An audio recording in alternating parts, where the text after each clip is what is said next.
And welcome back to the Macca's Talk Hockey Podcast, the podcast where me and my brother Charlie talk about English ice hockey. We're joined again by Dan. You know the drill. How are you doing, lads? You doing all right? I'm Yeah, doing good. we are loving it. Um, Yeah. It was Good a weekend really of busy hockey. weekend, wasn't it? Oh, mate. It was three cracking games of hockey. Yeah. I think we got very blessed with the hockey this weekend. And yeah, I was very happy. Saw many cool moments, and a fun photo came out as well. Yeah. If you haven't checked it out, we did end the week in Slough, actually. We're making a visit to Slough quite a lot at the moment because Swindon aren't having Sunday games because we're playing a lot of Fridays. So we're going to Slough quite a lot to watch the bees, and it was a cracker, but we'll go into that a bit later. But yeah, go check out our Instagram, Twitter, and Facebook at Macca's Talk Hockey, where we're doing loads of posts on the league we love and enjoy.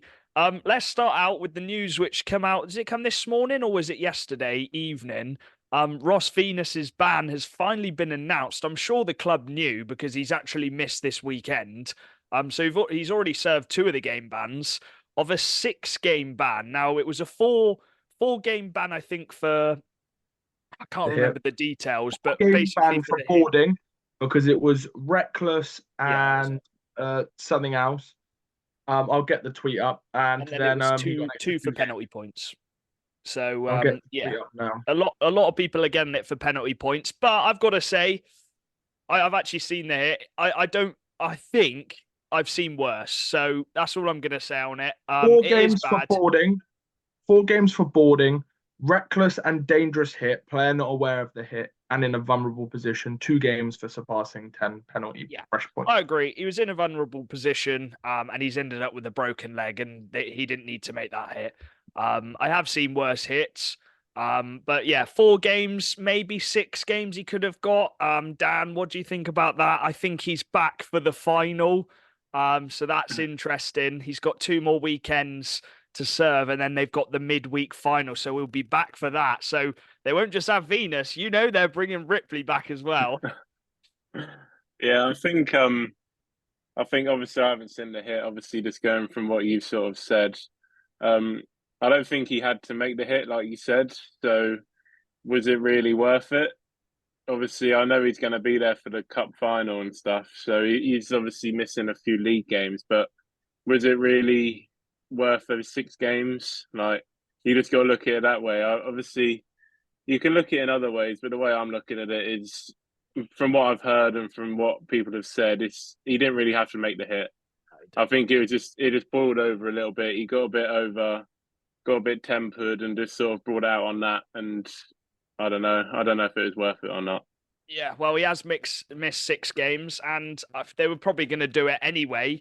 But Leeds are going to win the league, I think, this weekend. We'll go into that in a second. But Charlie, 6 games, he'll be back for the final. I know we had that rant a few weeks ago about Ripley. I think we'd say the same about any team, even if it was Swindon. We'd say that is a bit cheeky that they're getting basically a loan for the semi-final and probably the final if he does play in that as well. But yeah, he has been a miss for them, especially on that Sunday as well. You could just tell they miss Venus. Um, yeah, I can't comment on the hit. I haven't seen it. They missed Venus on that Sunday. Lawrence was quite quiet, but yeah, I'm not bothered about the Venus thing. If it is a 6 game ban and that's what they've deemed it, I respect that decision. It'd be funny if Ripley plays his second game of the season for MK in the cup final first leg, but we'll see. And yeah, it's going to be a big game. I think both teams, Hull and MK, have kind of it looks like they're taking their foot off the gas in the league a little bit, and they are going full guns cup final. So yeah, that is going to be a cracking game, and I may have to grab the stream for one or two of Yeah, them well, legs. well, as we said last week, if the first leg is quite close one, then we might go to the second one, the second leg in MK, and just see how it is. Because we've been going to a lot of games recently. So yeah, that's an interesting one. As I just mentioned, Leeds Knights can win the league this weekend, and they can do it in Milton Keynes. So if there's any game for Milton Keynes to really try and get back on the Knights, it is this game. And the home form is really good going into it. They're 23-1, I think. So, Dan, it's going to be a tricky one, but the Leeds are going to be gunning for it as well to get that title win against their title rivals as well. And doing it in MK, the first team to beat them since I think September or just after September. That would be a huge statement, wouldn't it? Yeah, that will be a really big game because obviously you're not only potentially winning the league, you're also ending that 23 game home winning streak for MK. And it's something that a lot of teams have struggled with, even obviously Leeds. I've been to, I think, 3 Leeds games now in MK, and all of them have obviously all come out the same way. And I think I could see Leeds doing it, but the problem is MK are so relentless in their own rink, and you can only ever look at them winning. Yeah. I've heard they're a bit shaky. On Saturday against the Bees. Yeah, they were. But I think they're not gonna be wanting to let Leeds win the league in their own rink when they've been battling with them for the whole season. So yeah, it's going to be a tough game for both teams, and it's going to be a real battle, I think. Well, even if Leeds don't beat MK or even get a point, they can win the league, by the way, even if they just take it to overtime. So that'll be quite interesting. If it does go to overtime, are they just going to start the celebrations because they know they've won the league? Or I don't know what's going to happen there. But even if they do lose that, they have got a home game on the Sunday against the Bees. And I've no doubt at home, where they have been really strong the last few weeks, they will get it done there. And maybe they want to do it in front of their own fans. I'm sure that would be the excuse if they do end up losing to Milton Keynes. But yeah, we'll be keeping an eye on that one. I am going to be messaging a couple of Leeds players to see if they want to come on next weekend for a big podcast if they manage to get it done. I have no doubts they probably will. Deacon Fielder, just quickly, he got a 2-game ban for penalty points. Nothing for the what's his name? The guy who pushed Crow. So he didn't get a ban as far as I'm aware. Not sure if he actually played this weekend, so that'll be interesting. But we've got a couple of signings as well. Liam Stenton, a 2-year deal for Solway. I think that's a really, really good deal. Charlie, I'll come to you. And Jacob White says, well, for 2 years. Another defenseman, another young D-man. That's 2 really good deals. It seems like a lot. We said it before, but a lot of teams are getting these 2-year deals done now and securing their young players, aren't they? That Liam Stenton deal is something special. Getting a player like that, a local lad who cares a lot about the club. For me, like he'd get in any British, he'd be top 4D in any team in the league. He gets in every team's top 4, and he's a very, very good D man. So great signing for Solway. Bristol, good signing. It's a good signing. Jacob White says he's only going to get better. He needs that nice and solid defensive D pairing with him, which I think they'll be looking to get. And signing an 18-year-old who's really, really talented on a 2-year deal is never a bad thing. So yeah, Bristol a bit building with a couple young pieces so far. Solway, I don't think you can get much better of a signing than what's his name, Stenton on a 2-year. Yeah, I think that's Jacob White says a good one. He's got the builds, especially for our league. He can definitely feel the weight of the league. He actually got a 5-minute plus game for fighting, so he's not shy to drop the gloves as well. He got that on Sunday, so we'll see if he gets a ban from that. Yeah, I think that's a great deal, and as you said, Liam Stenton is a really talented player. He's Solway born and bred, Stenton. He loves it over there. Yeah, he's just going to be there. My bad. I've got that confused. But no, I know Stenton's really, really good. He's had the 2 ways with Belfast. I could be wrong. Wrong again. That's I'm getting this completely wrong. This is embarrassing. Can we cut this out? I'll take over to host him. Liam Stenton, he's played in the Elite League with some players. He signed as a local lad, one of the first signings for Solway this year. Huge signing for the Solway Sharks, and John Strange is loving life. I think Stenton's played for the Clan. I think he played for the Clan in the Elite League. For the Clan. Okay, so sorry. That is me and Dan with the hockey knowledge, and Jack's just the guy as the entertainer. Yeah, that's poor from me. My apologies.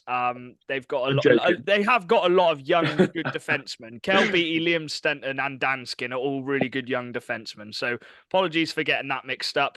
Another player who might be getting a ban is Butler.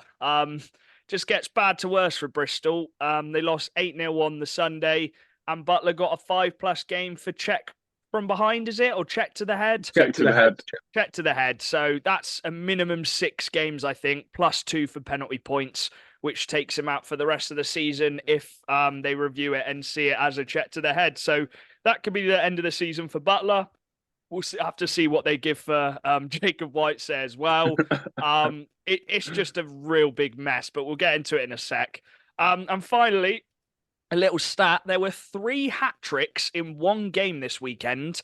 It was the 8-6 game between Telford and Raiders, a hat-trick from Jesse Sutton and a hat-trick from Leishram and Sylvester for the Raiders. So I don't think we've seen that before in a game this season or last season. I can't really remember season where we've seen 3 different players get hat-tricks in the same game. So I thought that was pretty bonkers. Right, me and Charlie have had to come back.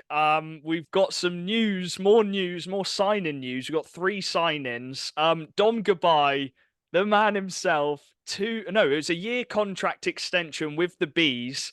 That is huge, Charlie. He has done so well this season. We've complimented it a lot during the season. And to have him, Bees fans should be over the moon because the job he's done, Charlie, a lot of people didn't predict them to get playoffs, but he has got them currently in a playoff position and fighting for playoffs. And I think that alone just shows how good of a coach he's been this season, as well as being a player for the Bees. Yeah. He's been unreal. He's been a good player since he's come in. I think he's just kind of been that main guy for the Bees. Defensively and offensively, he's really good. He's obviously got his boy Ballas hopefully coming back. We'll see if that happens. Get them at David Drysdale duo back. Actually, that's Aaron and Ballas. But Matthews Marner duo, you know what I'm saying. But yeah, he scored a beauty on the weekend against MK, and I'm sure he'll be looking to try finish the season off strong. So it's a huge addition for Bees, as well as, unfortunately for the Bees, they've signed the Rat King again. Liam Morris has signed an extension. We had Liam on. Wow, I interviewed Liam. I think you were busy that day.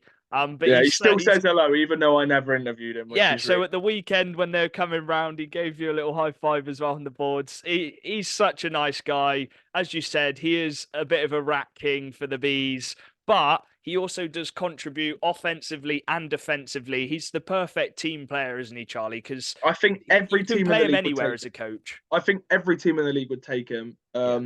He is a glue guy in my eyes. He is, to be honest, he's probably the first guy you'd want on your team sheet. Like, genuinely, he is one of them guys. He may not play first line and score you 100 points, but he will get the pucks out and training session. He'll stay later and help the youngsters.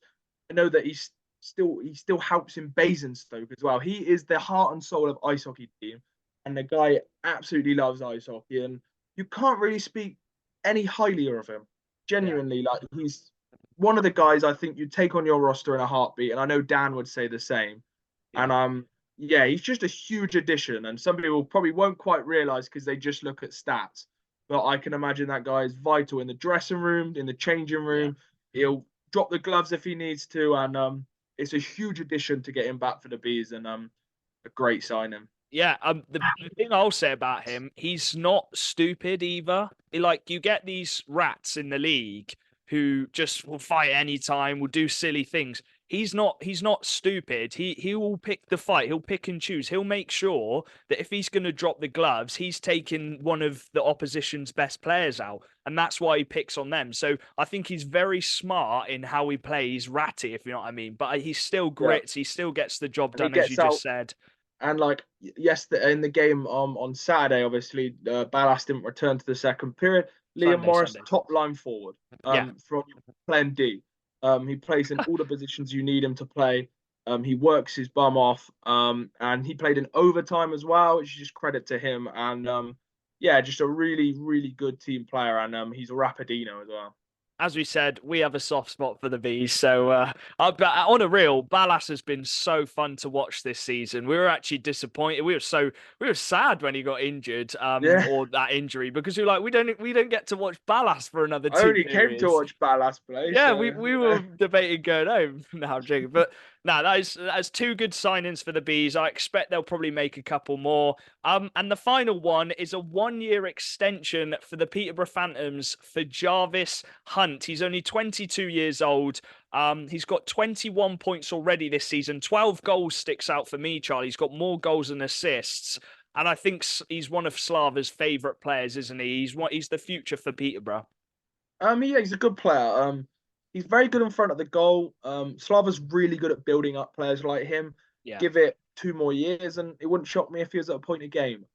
He's got the talent. He's a nitty gritty grinding player, and he's just a piece which adds to that Peterborough team, which will probably be looking to take a step forward next year. And keeping him for another year isn't going to do them any harm. It's only going to do them good.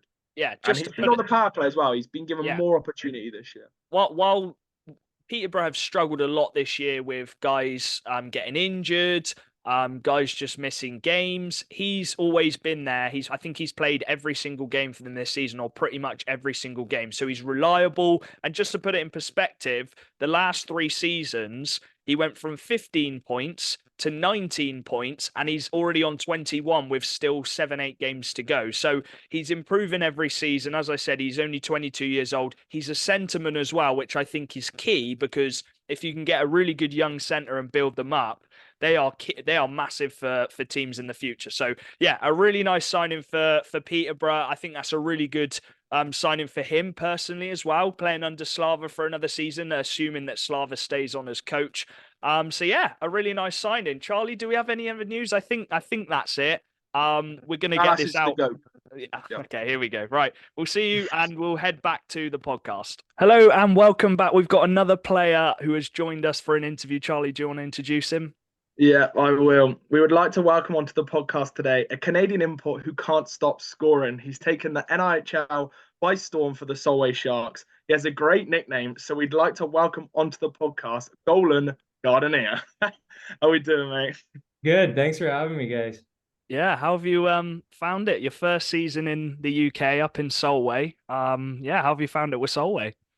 I love it. Obviously first year team, so once I talked to the owners and the management and some of my teammates, it seemed like a really good fit. Yeah. And it's been just that since I got here, for sure. Has it always been like an idea of yours to go out and play abroad or in the UK, or did it just come by chance, really? My plan was always after university to go somewhere overseas. And then it just kind of worked out with Solway. Seemed like a good fit. Yeah, nice one. Go on, Charlie. How have you found coming to the UK? What's been your favourite bits? Well, Scotland. Yeah, I've enjoyed it all. Really enjoyed the food. All the people are really nice. People in Dumfries are really nice. Our fans. Everyone's just very welcoming. It's really nice outside other than the rain sometimes. And I like all the golf courses that are around as well. Oh, yeah. All the hockey players love the golf courses up in Scotland. Yeah. How have you found settling into, I guess, UK ice hockey? Because we get quite a few players from Canada from the U Sports. The Wildcats have a couple. And is it a bit different to playing in Canada? What are the main differences? It's hard to say the main differences. The game's definitely different. It seems like there's definitely more offense in this league. Which I really enjoy. U Sports is very defensive. Yeah. You're playing the same teams every weekend. Like you'll play them twice in a row. So it's really geared towards systems. And you're only playing 30 games a year, which is a bit of an adjustment.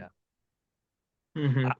How have you found settling into all the different ice rinks in the UK? Because you've got some bigger ones like Milton Keynes and Sheffield, and then Solway's quite a small one compared to the other rinks. How have you found settling to the different rinks? Yeah, it's definitely different. Each rink you go to is kind of a different size, but now that I've played a little bit in each one, I know what to expect. The first little bit, it was definitely an adjustment, changing all the time though. Go on, Charlie. Oh yeah. How have you found coming into the league and taking kind of the goal scoring by steam? I think you're Solway's top goal scorer. Has that always been part of your game, or have you really took that on this year? Well, the last few years I've definitely played more of a defensive role, like at the University of Windsor. Like a lot of focus on penalty kill. Still be on the power play, but there are other guys that would contribute a little more offensively. And I think being in Solway's kind of helped me find that offensive part of my game. that maybe I wasn't always focusing on before I got here. How have you found the whole Solway setup? Because obviously, it's their first season in the National League. They took that step up, and you guys are still battling for playoffs in the first season, and not many teams coming into the league even have a chance of battling for the playoffs. So the fact you guys are still in it, it seems like they've got a really nice setup up there. Yeah, it's very nice. And like you said, playoffs, we're within a couple points now, so that's really the main focus right now is just making sure that we get in. Yeah, nice one. And obviously, you come over with I'll probably butcher this. Olivier Arson, is that how you Olivier, say it? yes. You played with him up in U Sports. Was that kind of a factor coming into Solway, you two together? Well, it's definitely just nice that it worked out where they needed a forward and a defenseman. Yeah. We're roommates here, and we were roommates for the past 3 years before we Oh, got here. nice. It's a pretty easy adjustment. Yeah, and how have you found playing with him? Because obviously we've got Colby and Gail who played in the U Sports, and they work really well together. And it seems like you two have got a real good partnership on the power play as well. Yeah, definitely. He's really easy to play with. I'm sure, like you guys have watched him. He's really Yeah. skilled, skates well, moves the puck well, so he makes it pretty easy. Yeah, go on, Joey. Was there a player in the Solway team who helped you settle in a little bit, got you used to the Scottish life, got you, and did you understand the accent? That's an interesting one. Definitely, I can understand them a little bit more now than when I first got here. But like I said, everyone was so welcoming. All our teammates are awesome. They made the transition very easy for us when we got here. Yeah. How was it moving to Solway then? Because obviously you come from Canada. Martin Grubb, we'll get on to him in a second. He's obviously been around for a long time, a coach. He's a phenomenal coach. But how was it actually making that transition to UK ice hockey from Canada? Did you find it all right moving over here? Yeah, it wasn't bad at all. Like I said, it was always my plan to move over, and I've had a lot of friends that have done the same thing and some family members as well. So I kind of knew what to expect. And Yeah. then they were so good to us when we got here. It made it very easy, like helping us with moving and getting us all set up when we were here. Yeah, nice one. So do we want to go into Martin Grubb? What's he been like since you've come in as a coach? And what sort of elements do you think he's helped you improve in your game since you've got here? Oh yeah, he's a great coach. I've loved playing for him. As we've gone through the season, he's definitely helped me with that offensive part of my game, giving me a little bit of a leash that I've never had before to try some things and drive the play offensively. Yeah. So I think that's definitely where he's helped my game so far. Is there any players in the team who you've really been surprised with since you've come down to England? Any British players or Scottish players? Well, there's definitely some very good players on our team. Yeah. Like a couple that stick out to me just off the top of my head. Liam Stenton, great player. Lewis Young, Craig Peacock, obviously. I could go on and list every guy on my team, but I've been very impressed. And you've got quite a few young players as well. You named a few of them, and they're all just starting their careers. I think that just shows how much of a future Solway have with all these younger players, and then mixed with a few of the veterans. You've got John Dunbar as well, who can help them out. It seems like they've really got the setup for the next few years as well. Yeah, exactly. And I think bringing Callie Robertson in was huge for us too. Great player. So, yeah, it's going really well. We were surprised he didn't sign with Solway from the start because he's just the perfect fit, isn't he? Yeah, well, I'm glad he's here now. Go on, Charlie. Yeah, so when you started for Solway, I believe from what I remember, it was quite a tough start to the season. You were just adapting to the league, and the results won't quite come in the way which maybe originally they'd hoped for. But when the wins started coming, what do you think clicked in the team to kind of get the results going again? Yeah, it's a good question. I think it was more just everyone transitioning to the new league. Yeah. Me and Olivier had never played at the professional level before. A lot of guys moving up, a couple guys moving down to play from the EIHL. So I think it was just a transition for all of us and to kind of get that chemistry to get going. You've really made Solway as well, that rink a fortress. You've beaten Milton Keynes, you've beaten Leeds. I think you've beaten every single team in the league, and to beat Leeds is some statement. So I remember that game actually. It was on penalties, wasn't it? Yeah, yeah, penalty shots. How have you found playing in them games against the teams who are at the top of the league? That's fun. Like any hockey player wants to play in really competitive games, Yeah. and they're very good teams. So to beat them feels very good. Yeah. Mhm. And you got to play in the Cardiff arena as well. I remember that. You guys we were Oh, up by 2 and you guys just made that nuts comeback and you scored right at the end and nicked it 5-4 and it was just wow, how was it playing in that Cardiff arena? Because that's one of the big ones in the UK.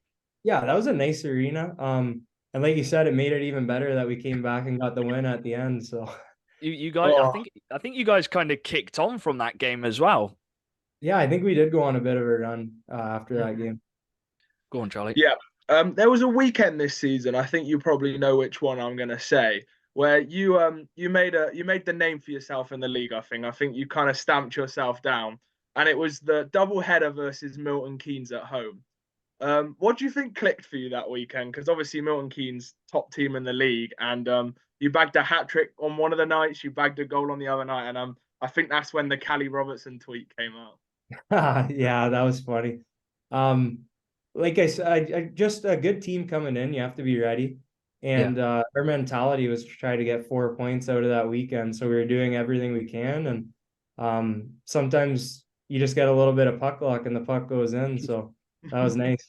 How have you found me and Charlie before the season were wondering about how if the long journeys because you guys are quite a long distance away from some of the teams in the south, how as a team have you guys found the long trips up every weekend, and maybe if you lose one of the nights you've got a long trip back and you're having to play the next day, how have you found those long journeys? Yeah, well, you kind of just have to find a way at this level. Like, no matter, you can't really use travel as an excuse. Mm. Coming from Canada, like, we're pretty used to the long travel. Yeah. Like, every season I've played. So I was pretty used to it. But yeah, like, I don't find the travel too bad. Yeah, a lot of Canadians who've come, we've interviewed quite a few, and they've said the travel's fine because we're used to it in Canada. Yeah. Go on, Charlie. Who's the better golf player, you or Olivier? Oh, I'd have to give myself golfing, but I don't know if that's saying too much. Do you and the boys get out to play golf quite a lot? Because I know there's some really nice courses up in Scotland. Yeah, there's definitely a few. We went last week. Like it's kind of just been sporadic through the season because of our busy schedule and kind of relying on the weather to be nice a couple times. But we've been out a few times for sure. Has there been any Scottish traditions or Scottish foods which all the Scottish lads made you try when you got there? Oh, I've tried a lot now. Haggis, I really Oh enjoy. yeah, I guess That was the one I was nervous to try coming over. All like the steak pies and stuff are great. Yeah. Yeah, there hasn't really been anything I haven't liked. I was Did you know little about Iron Brew before you come to Scotland? I never did, but it's not really my favorite, but it's pretty good. Go on, Charlie. Have you got any, like, obviously the team goal is to get into the playoffs. But is there like any personal goals you've got or personal goals you've got for your career as a whole? Because obviously we know the season's coming to an end. Yeah, right now I'm just really focusing on the team goal of making playoffs. And I think if you're focused on that, then you'll kind of get the results that you're looking for. Yeah. That's the perfect answer, isn't it? You got some big games coming up against the Bees and Raiders who are in that area. Is there anything which you put in your mind? Is there that little bit of extra effort you put in that game or preparation you go for them games? Because they're like 4-pointers, really. Yeah, I try to go into every game with that mentality, but it gets really easy at the end of the season when those games are really big. And I think from both sides, everyone will definitely be up for those games and ready to go. Yeah, every game's a playoff game at the moment for you boys, almost, isn't it? Yeah, exactly. How have you found? I wanted to talk about John Dunbar because he come in. Obviously, he's played in the Elite League and he was scoring ridiculous points in the Elite League. What's it like playing with him, and what's some of the stuff which some fans wouldn't even recognize about him, but you see behind those closed doors?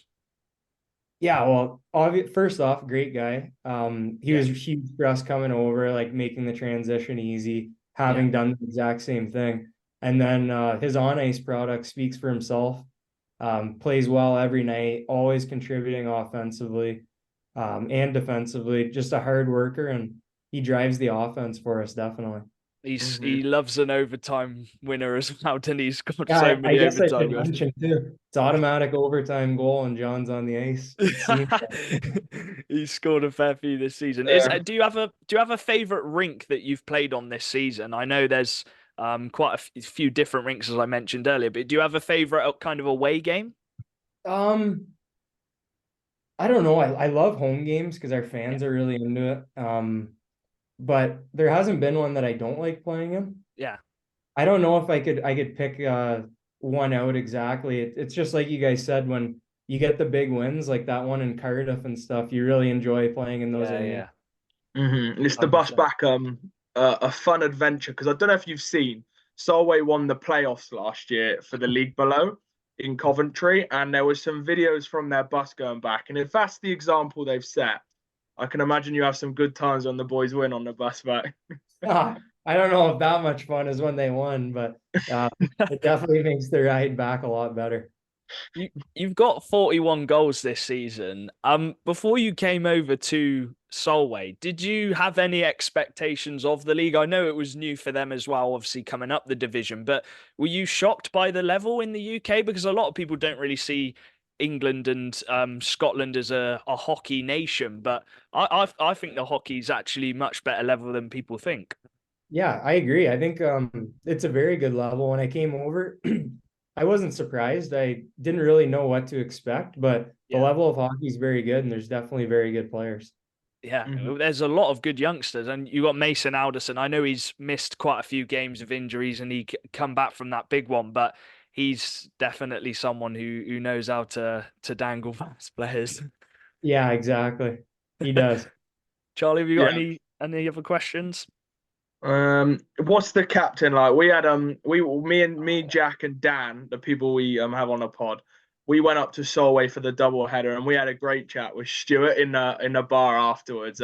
Talk about him. He's one of the funniest fellas I've spoke to. Yeah, he's a great guy, very funny, great leader, just a great guy to have around the room for sure.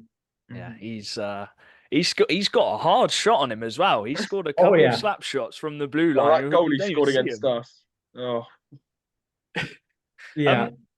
Do you have any plans then for the future? I know you're focused so much this season on playoffs, but do you have any plans to go play elsewhere in Europe? I know a few players like traveling around or playing back in Canada, or is it you just seeing what comes from this season? I think just see what comes from this season, focus on getting us into playoffs right now and go for a run. And I really love it here, so just enjoying my time. Yeah, I think. Go on, Charlie. Yeah, I think you've set your reputation well. I have to mention our fellow podcast guest Dan, who comes on. You'll see his face in the thumbnails. The first game he watched against Solway, which was I think it was away to you in the double header. He looked at us and he went, "That Nolan Gardiner." He went, "He's the one." And so every time your name pops up on the goals, he goes, "Yep, I told you, I told you." That's hilarious. You got a big fan in Dan from the pod. Oh, that's great. We had to mention it. Charlie, you always end with this question, and we know the Solway fans are a bit crazy. So go on, Charlie. What is your message to the Solway Sharks fans? Just keep supporting us, keep coming out to the games. It really helps us when they're loud, which is every game. Yeah. And we really appreciate the support. So keep it going for the rest of the year. Hey, thank you very much for hopping on. Good luck for the rest of the season. We really want that playoff push to go right to the end because it just shows how competitive this league is. Yeah, thanks a lot, guys. I appreciate it. Thank you. Thank you. Cheers. Moving on to the results then. We'll start with the game on the Friday. The Wildcats lost 2-1 to the Knights. It was at home on the Friday. Harrison Walker getting the call up, and he was the star of the show for the Knights this weekend, stepping in for Gospel, and they ended up getting 6 points. But on Friday, I think the whole defense was really, really solid and tight. But Harrison Walker made some big saves as well, Dan, especially because he's not been playing that much this season. But it seems like he's learning a lot playing with Gospel. Yeah, definitely. I mean, he's been with them for quite a while now, and obviously been alongside Gospel. Being alongside Gospel is never a bad thing. But when you've got that defensive core in front of you, when you've got the likes of Bo Neely, you've got McMullen, in front of you, and they're just ran out in the corners, always getting the puck out, especially McMullen. We noticed a lot about he chops the puck nearly every time he goes to the corner and literally gets it every time. So having the defence in front of you is a really big help and fills you with loads of confidence as a young goalie. Yeah. And I'm sure he's going to be loving it at Leeds. He's loving the start. So I'm sure this weekend's going to be, he's going to be loving it. He's going to be loving it for the rest of the season now because he feels like he's made a massive impact on this team now. Yeah. After this big stretch of games this weekend, he's got to start in all three of them, and he's done really, really well. We were actually talking about McMullen, weren't we, before the game on Friday, and we were talking about rankings of D-men, because there was some going on Twitter. After this weekend and that performance on Friday, Charlie, defensively, he was just solid, wasn't he? As Dan said, he was chopping it. He was blocking shots, which I thought was very good. And you could just tell he was a different type of player to a lot of the English defensemen in the league. He's just he's a smart hockey player, isn't he? And he's on their top line power play as well. I think defensively he's the best D-man in the league. He's so solid. Leeds stepped up this weekend. They protected their goalie, and it does happen when teams put their backup in. And I think Leeds really did shut up a lot of people this weekend because everyone talks about how they rely on Gospel and Brown, and they beat third place, fifth place, fifth place, and fifth place isn't really a fifth place. They're one of the cup final team. Fourth place cup final team. The team they lost to in the cup final. And so Leeds really just proved why they're league winners. They get it done. They find a way against us in Swindon. I thought Swindon were the better team. I thought we had the better chances of the game, and I thought Swindon put in a good performance. I wasn't angry with the way Swindon played, but Leeds found a way. I don't know how, but they defended well. Harrison Walker played well. Swindon weren't the most clinical at times, but they really grinded out a win that game, and Walker stood on his head, really. And players like McMullen, Bo Neely, Lewis Baldwin, Bailey Perry, all of their D-core just really stepped up, as well as their forward core defended really, really well. Leeds just show why they've got the league. Why they will be league title winners, and why teams can't do what they do because they find a way when it gets tough, and they always find a way, and I don't know how. So a name I mentioned this weekend, who I said I'd give a shout out to because I don't think we've mentioned him on any of the podcasts, and he's so underrated. He's been there since day one, since the Chief days, is Lewis Baldwin.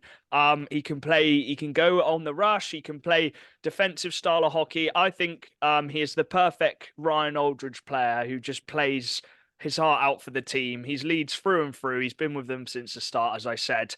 I think he goes under the radar. It was a massive result for them. We had so many shots. I think we outshot them by quite a bit, but they were just clinical. They took their chances. It reminded me a bit of the Sheffield game. Obviously, Leeds were much better than Sheffield, but in terms of Swindon just didn't. We didn't have that clinical edge, like you said, Charlie, and we had a few chances. But us had that one-on-one, which I thought was a really big turning point for Leeds. Obviously, Harrison Walker making that save. So, the Wildcats did bounce back, though, on the Saturday. They shut out the Pitbulls 6-0, and I really enjoyed that game. I know it's a bit of a rivalry. Bristol can be a bit of a trip-up for the Wildcats, especially in the last couple seasons, but we really, really did show what we're about, didn't we, Dan? Some big penalty kills, a couple power play goals. Colby Tower on the power play. We'll talk about him in a sec. He was unreal. But it was a really fun game to watch, wasn't it? Yeah, I mean, derby games are always fun. You always know what you're going to get from a derby game. It's going to be fast, quick pace. I think if Bristol were a bit more competitive in the league, it'd obviously be a lot better. Yeah. But you still got that rivalry there. There was some unreal goals. Aaron Nell, mate, what a goal! Literally popped the ball. I think, 2 balls got popped in one game. That's another stat for you. Colby Tower obviously just stand in the same spot for both goals. That was unreal. Some really nice, well taken goals. I think a big shout out to Rennie Marr as well. I think it's a good little. I did say it's a good little reply from last weekend. Obviously, only letting in 2 goals over the 2 games, and in a really tough game against Leeds as well. So, it was a really good game to watch. Yeah, that Aranel goal was quite something, wasn't it? Just on the short and Malash it's the easiest assist he'll get. Who just laid it back to Nelly, bang, water ball shot. He's definitely never gonna lose that shot, is he, Charlie? What did you make of the game? Because there was times in that second period, especially when they got that 5-on-3, where we thought, okay, can they do something? They took the time out for the 5-on-3 and it just didn't go to plan. And credit Swindon, they defended really well. But I think I was just disappointed with Bristol. I was. They didn't score at all this weekend. They just look lost, man. They look like they're waiting for next year, to be honest. They're not playing like their team should do to the potential they should do. They've got some really talented players in that team. Tanner Butler looked really angry. Yeah. He's class D man, quality, but I think he got 3 penalties and then he got sent off the next night. Yeah, Swindon just showed their class. We were really good. We played them off the park apart from 10 minutes in the second period. And Bristol will really be looking till next year, trying to figure out what players to keep, what players to move on from. And a good positive for Bristol, because I don't want to be all negative about them. Ben Norton was excellent. Conceded 6. Excellent. I do feel for him. He got pulled on the Sunday night, but he didn't deserve it, man. He's a top level goalie. He's got a massive talent. He's the most talented goalie in this league. He's the most talented goalie I've seen in a long time, who's at that age. And hopefully Bristol can build together a team if he stays there next season, which can really complement his game. Because to be honest, without him, it could have been more. He made some huge saves in the second period when we only scored 1 goal, and even in the first. And he's a very talented young goalie, and they've got a good couple talents in that team. I think Jacob Whitesay had a decent game, and there's a couple players in that team who've definitely going to prove. I like Mason as well. I've always liked Mason as a player. Yeah. Shout out to Josh Shaw as well, getting a goal against his former team. He gave it the old Showtime celebration. That was really nice to get on record. So shout out to him. Moving on from that game then, we've got some absolute corkers. There was a lot of goals this weekend.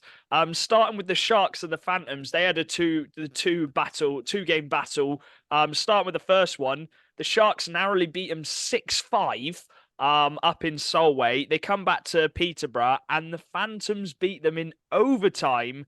And that guy, Luke Ferrara, Dan, we'll start with you and we'll come to Charlie because I know Charlie wants to say something on Luke Ferrara. He is clutch. Like we know he's really good because he's played in the Elite League. He was the top scoring English player in the Elite League a couple seasons ago. But wow. When Peterborough are down, when Peterborough have injuries, you've got the likes of your captain out, Weldon, you've got Spears out, you've got one of your best defensemen out. He stepped up, didn't he? Yeah, 100%. I think they went into the weekend, what was it, 4 D-men? I think they had 4 D-men in the weekend. I think 9 forwards, and their third line was full of cage youngsters as well. Yeah, they were hugely short-benched. It was obviously going to be a really hard weekend going into it. Obviously, Solway is hard enough to go to at times. Obviously, at the best of times, they're a really good team at home. They've sort of made that a bit of a fortress over the season. But yeah, like you say with Ferrara, that's what you pay the money for. You pay the money for players that can come up at big times when your teams are down. You pay that guy, and he'll just be there. He's like a Kieran Brown, the Malazinskis, the ones that you can just rely on. You can just sort of sit back, just let the guy just do it, run the show, and come up big. And he's definitely made his mark back in Peterborough this season. Yeah, Charlie, he got the overtime winner.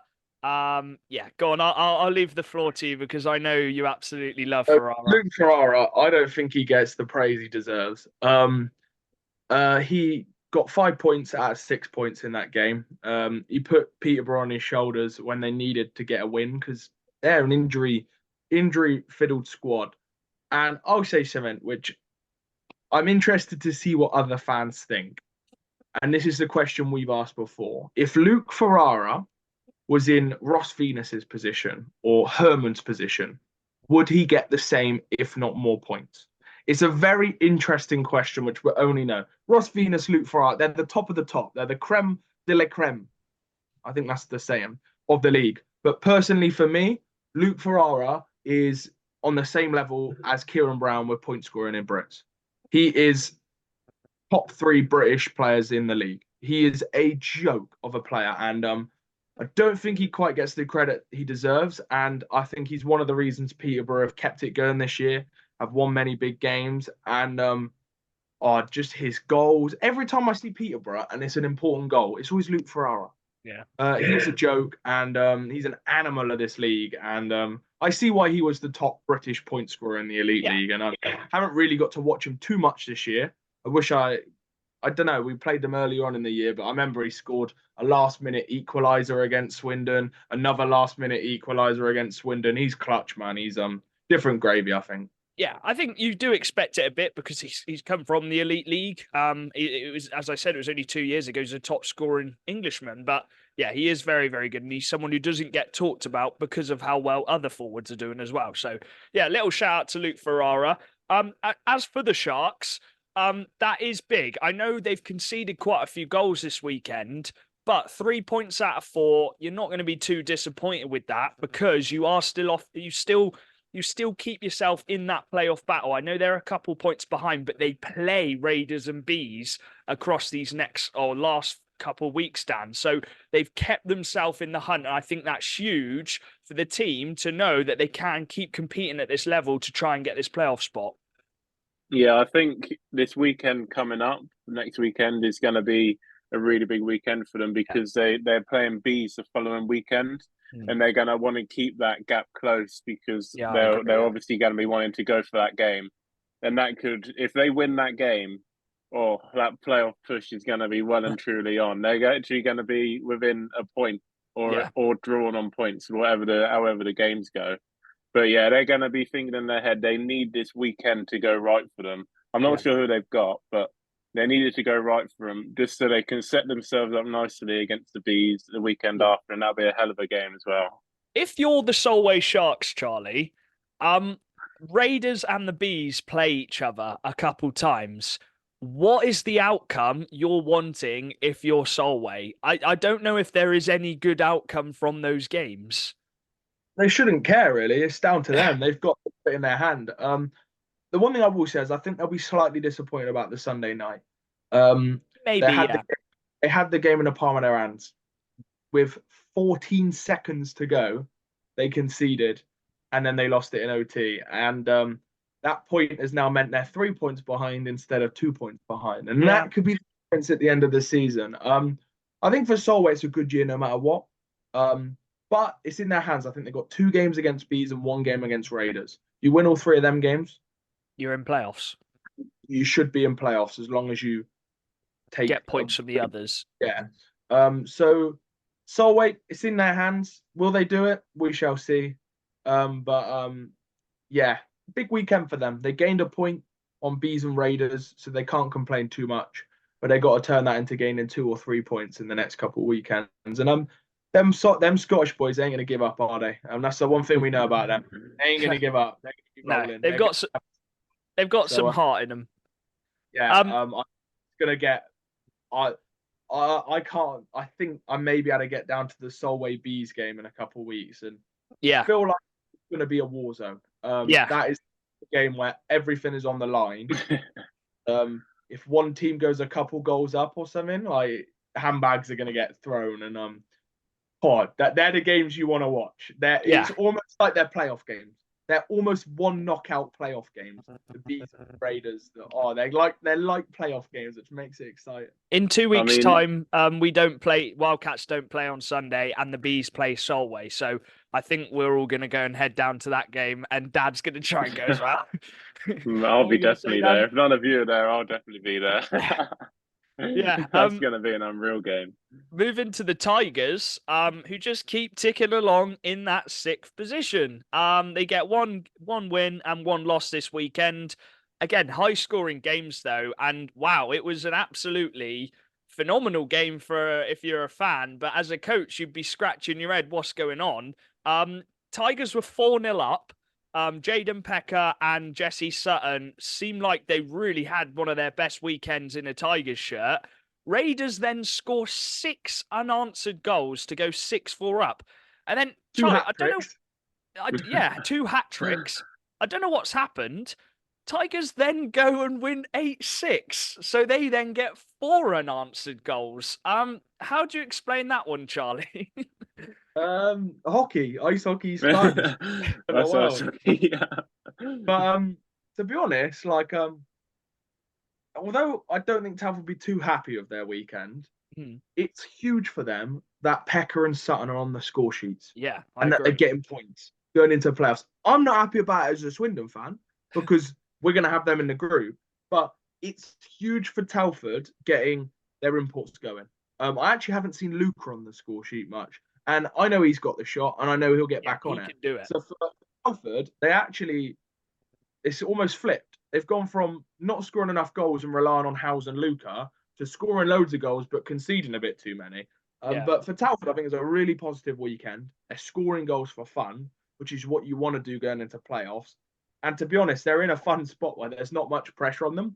So they really upset Raiders' party, because if Raiders had won that game going 4-0 down, they would have been thinking, yes, we're making a gap between Bees and Solway. We are going to get through and we're going to comfortably get through playoffs. And then Telford were like, no, we're coming back. So they're the games of hockey you want to watch. Sounded a bit like the Leeds-Swindon game. It was just mental. Yeah.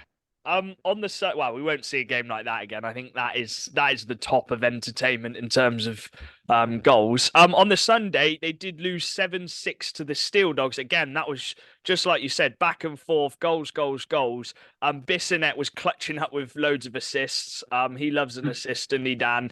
He just puts it on the plate. Yeah. He's the king of assists in this league, and it seems like they know they're not getting playoffs.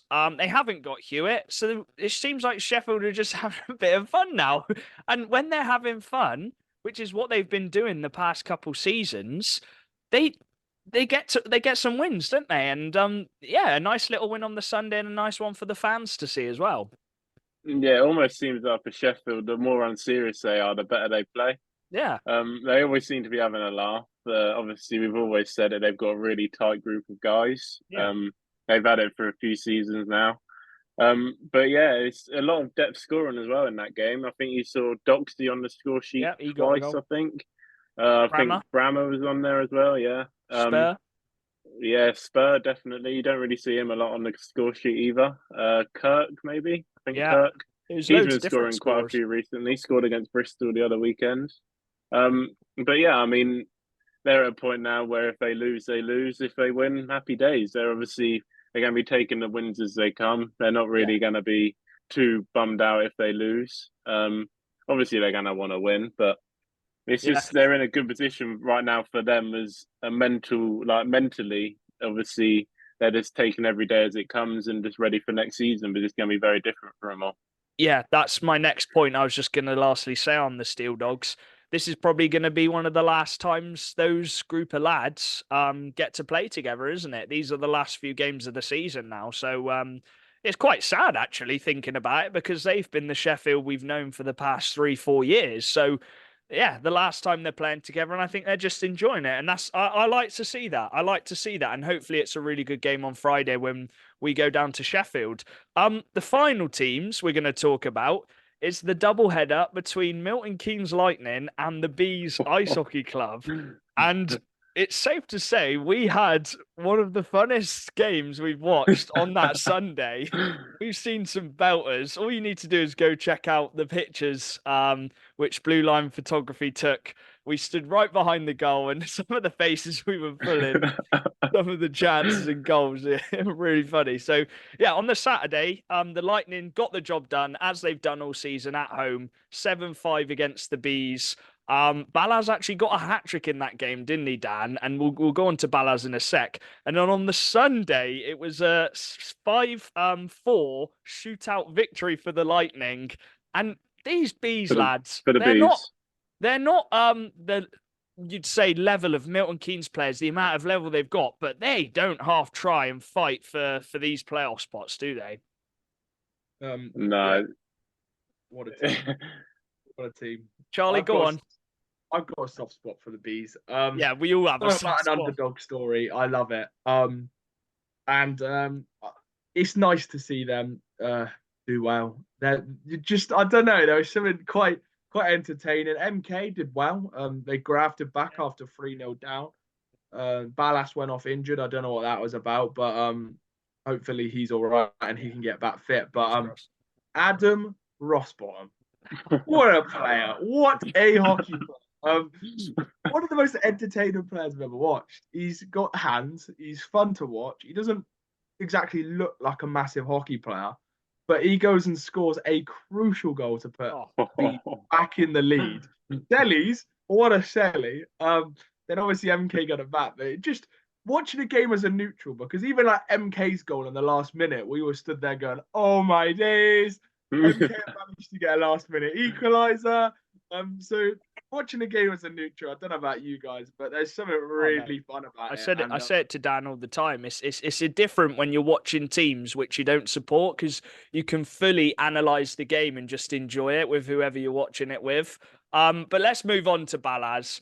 I put a tweet out and I actually wrote the tweet wrong. I put underrated player of the season ? What I meant is he an underrated shout for player of the season because of how well he's doing? But I still back it in the other way that he could be a shout for the most underrated player of the season. Now, I know a lot of Bison fans will say that he's had it. He's got the talent. He showed it at Bison. He just didn't get as much point production as people would see. But I'll be honest, and I think a lot of fans would say this, no one's expected him to get 47 goals this year, outscore Gale by 15 goals, and possibly become one of B's all-time top scorers in a season. So I think he has done a really underrated job this season, and he's shown what the player he is. And maybe it's a bit like Slagkowski. It's taken a move for him. Like Slagkowski went to Peterborough and he become even better as a player. It's taken that move from Ballas to Bees for him to just excel as a player, Dan. Yeah, 100%. I think we've said it as well with Goodbye. They're literally like they're literally one. They are one together. Goodbye looks lost without him, and Ballas looks lost without Goodbye. Yeah. But yeah, he's been an unreal player this season. I love him. I'm so annoyed I didn't get a Ballas jersey last season. It's the last time I'll probably ever have a chance to get one of his, because Bees aren't letting him go. They're keeping him forever. They're going to pay him all the money he wants. He's going to be the highest paid NIHL player. Everything. He's going to have his own house in Slough. He's going to get his own locker room. He is the king of Bees now. But yeah, he's really upped Bees' game. This is one player, just adding him into that top line. He's really boosted them all, and he's been an unreal signing for them. And just a shout out to the Bees. This stat came up on Twitter. Bees have a chance to set their best points total during the National League era. They require 3 points to surpass the 45 points set in the COVID suspended season to get their best ever season. And a possible playoff spot, which would be absolutely huge for them. I know there's a couple people who predicted them to come in playoffs, but a lot of people said, oh, they probably won't finish in playoffs, but they've done so well, Charlie, haven't they? Yeah, they're a fun team. They've proven me wrong. They shut us up a bit. We'll see how the season ends. It's still just as tricky. 2 games against Solway, 1 game against Raiders. I think they got a game against Leeds. Like, it's not easy. It's going to be a tough slog. But this Beast team didn't give up. They've won 2 penalty shootouts in their last 4 games. That's a win in itself. Yeah. They are finding ways. And in their own rink, there's just something about them. They've got this little spice to them in their own ring. They know how to play. They know how to do it. And they got a bit of swagger while they do it as well. For example, Josh Smith, I think it was his first or second game back. I don't know whether he played the night before. Takes the winning penalty shot. Who would have thought it? Josh Smith comes in, gets a huge goal for them. Rossbottom, stud. And it's just fun, man. Like, and if they don't do it, they've still had a really successful year. If they don't do it, they still deserve so much credit. We've got a soft spot for the Bees. I'm not going to lie. I'm rooting for them alongside the Wildcats, obviously, who's the main team. Wildcats number 1. No one reports Wildcats. We got Malas. We are running to the end of our time, but I promise we probably will have a special interview next week. I think Kieran Brown's messaged me actually during this interview saying that he'll try and do it next week. So fingers crossed they can win the league this weekend. I think that would be really good for them. Thank you very much for listening. I enjoyed that little podcast. It's been a really good weekend. The Wildcats have a 3-game weekend this weekend. Sheffield away, Sheffield home, and Hull away on the Sunday. So I've got another busy week. But thank you very much for listening. Lads, have you got anything else to add? Malas is the best player in the National League. Okay, yeah, we know you're going to say that. Dan, you got anything else to add? I love ice hockey. That's all I've got to say. Yeah, hockey's the real winner. Thank you for listening, and we'll see you in the next one. Peace. Bye-bye. See you later.